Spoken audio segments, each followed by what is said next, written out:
Saudara-saudariku yang terkasih, hari ini Rabu 28 Desember 2022. Saya Romo Siga dari Paroki Santo Stefanus, Surabaya.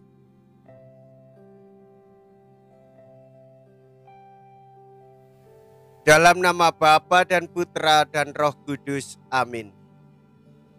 Gereja merayakan pesta kanak-kanak suci, martir. Kanak-kanak telah meninggal karena dibunuh. Kita memasuki hari Rabu dalam oktav Natal. Siapa saja betapapun keras dan tebal hatinya tentu terharu oleh pembunuhan anak-anak tak bersalah itu. Demikianlah gambaran kejam dunia tanpa Tuhan. Baru beberapa hari usia Yesus ketika ia terpaksa menjadi pengungsi akibat keangkuhan dan egoisme raja. Berkat iman kita tahu bahwa keadaan itu bersifat sementara saja. Bukan kejahatan yang akan menang, sebab darah tak bersalah dan ilahi akan memutar balikkannya. Herodes menyuruh agar semua anak laki-laki di Bethlehem dan sekitarnya dibunuh. Mea culpa, mea culpa, mea maxima culpa. Marilah kita berdoa. Allah Bapa yang Maha Baik, hari ini para martirmu kecil tak bersalah meluhurkan Dikau, bukan dengan madah melainkan dengan darah. Semoga iman yang kami akui dengan perkataan kami nyatalah pula dengan perbuatan. Dengan pengantaraan Tuhan kami Yesus Kristus Putra-Mu yang hidup dan berkuasa bersama Dikau dalam persatuan Roh Kudus, Allah sepanjang segala masa. Amin. Tuhan bersamamu dan bersama rohmu. Inilah Injil suci menurut Matius. Dimuliakanlah Tuhan. Matius bab 2 ayat 13 sampai dengan ayat 18. Setelah orang-orang Majus yang mengunjungi bayi Yesus di Bethlehem itu pulang, nampaklah malaikat Tuhan kepada Yusuf dalam mimpi. Malaikat itu berkata, "Bangunlah, ambillah anak itu serta ibunya, larilah ke Mesir dan tinggallah di sana sampai aku berfirman kepadamu. Karena Raja Herodes akan mencari anak itu untuk dibunuh." Maka Yusuf pun bangunlah. Malam itu juga diambilnya anak itu serta ibunya lalu menyingkir ke Mesir dan tinggal di sana sampai Herodes mati. Hal itu terjadi supaya genaplah yang difirmankan Tuhan lewat nabinya. "Dari Mesir kupanggil anakku." Ketika Herodes tahu bahwa ia telah diperdayakan oleh orang-orang Majus itu, sangat marahlah ia. Lalu ia menyuruh membunuh semua anak di Bethlehem dan sekitarnya, yaitu anak-anak yang berumur 2 tahun ke bawah, sesuai dengan waktu yang dapat diketahuinya dari orang-orang Majus itu. Dengan demikian genaplah firman yang disampaikan oleh Nabi Yeremia.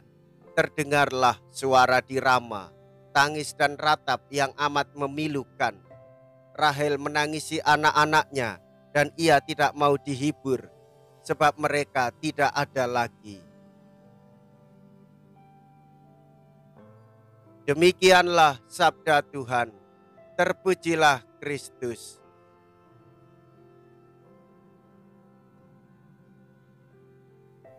Saudara-saudariku yang terkasih, betapa Allah mengasihi kita, Ia menjaga kita dan merawat hidup kita semua. Itu nyata di dalam kehidupan keluarga kudus, Bapak Yosef, Bunda Maria, dan bayi Yesus. Allah membimbing Bapak Yosef supaya ia pergi ke Mesir bersama Maria dan anaknya. Kita ketahui melalui mimpi bahwa malaikat Tuhan datang kepada Bapak Yosef untuk memberitahukan supaya menjaga keluarganya dengan baik. Betapa kerendahan hati Bapak Yosef dan ketaatannya kepada Allah, sehingga membuat kita pun sebagai orang beriman ikut merasakan keselamatan yang bersumber dari Allah melalui Bapak Yosef dan Bunda Maria. Terlebih bayi yang telah dilahirkannya menjadi sang juru selamat kita. Bapak Yosef menerima Maria, Bapak Yosef menerima Allah yang menjadi manusia. Ia menjaga Maria dan bayi yang ada di dalam keluarganya. Saudara-saudariku yang terkasih, bayi Yesus adalah Raja Damai. Ia hadir sebagai manusia, datang dalam kesederhanaannya, hendak menyelamatkan semua orang di muka bumi ini tanpa terkecuali. Namun apakah yang terjadi dengan penguasa dunia, yaitu Herodes, raja pada waktu itu yang memiliki kebengisan, keirian, kedengkian? Ia tidak mau dikuasai. Ia tidak mau jika ada saingannya. Ternyata kekuasaan tetap berkuasa dan menghancurkan kehidupan kemanusiaan. Itu nyata nampak dalam ia memberikan perintah supaya kanak-kanak di seluruh Yerusalem dan wilayah kerajaannya supaya dibunuh. Betapa peristiwa yang sangat tragis.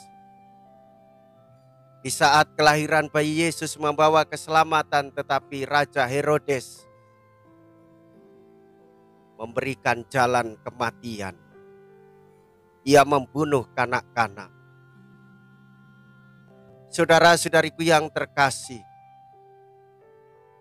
jika kita merenungkan lebih dalam dan terbuka pada sabda Tuhan, hendaklah kita punya waktu untuk memikirkan apakah sikap dan tindakan Raja Herodes itu juga menguasai kita. Iri, benci dan dengki, tak ingin ada orang lain yang berkuasa, dan kita ingin supaya menguasai orang lain dan mengakibatkan perpecahan, perpisahan, konflik, dan kematian.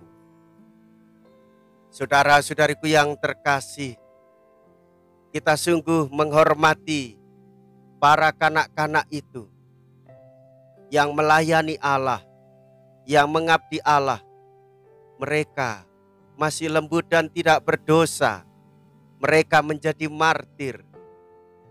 Mereka memberikan darah bagi kehidupan, menjadi saksi kehidupan yang tragis atas kebengisan Raja Herodes. Saudara-saudariku yang terkasih, betapa sulitnya kehidupan keluarga kudus yang sebenarnya juga secara iman menjadi teladan hidup kita. Mereka berjuang lari dari kebengisan Raja Herodes. Jarak yang ditempuh dari Bethlehem ke Mesir sangatlah jauh. Bahkan sampai detik ini pun kalau kita mengukur dengan alat transportasi yang ada secara teknologis modern, tentulah membutuhkan waktu yang begitu lama. Betapa perjuangan keluarga kudus Nazaret, Bapak Yosef dan Bunda Maria melindungi bayinya, sungguh menjadi gerakan iman bagi kita semua. Saudara-saudariku yang terkasih, dengan demikian sebagai implikasi kehidupan, hendaklah kita selalu menjaga kehidupan dengan baik. Janganlah ada rasa iri, benci, dan dengki. Janganlah ingin membunuh orang lain. Jangan pula ada niat bunuh diri. Dan jangan pula menerapkan hukuman mati. Hendaklah pula mengabaikan dan tidak ada gerakan aborsi. Demikian pula gerakan eutanasia, mempercepat penderitaan dan ingin segera mati. Jalan kita adalah jalan kehidupan, seperti yang dilakukan oleh para gembala dan keluarga kudus, mengedepankan kehidupan, mengesampingkan kematian. Marilah kita berdoa. Allah Bapa yang Maha Rahim, anugerah-Mu yang mulia telah kami sambut pada pesta para kanak-kanak suci. Mereka belum dapat memberi kesaksian dengan kata, tetapi meskipun tanpa madah, mereka berjuang dengan darah. Namun karena kerahiman putra-Mu, mereka Kau mahkotai dengan rahmat surgawi. Maka kami mohon kepadamu, penuhilah hati kami dengan kurnia-Mu dan limpahkanlah selamat-Mu kepada kami. Dengan pengantaraan Kristus Tuhan kami. Amin. Tuhan beserta kita, sekarang dan selama-lamanya. Semoga Allah yang Maha Kuasa memberkati saudara sekalian, Bapa dan Putra dan Roh Kudus. Amin. Saudara-saudariku yang terkasih, pergilah, ibadat sabda sudah selesai. Syukur kepada Allah.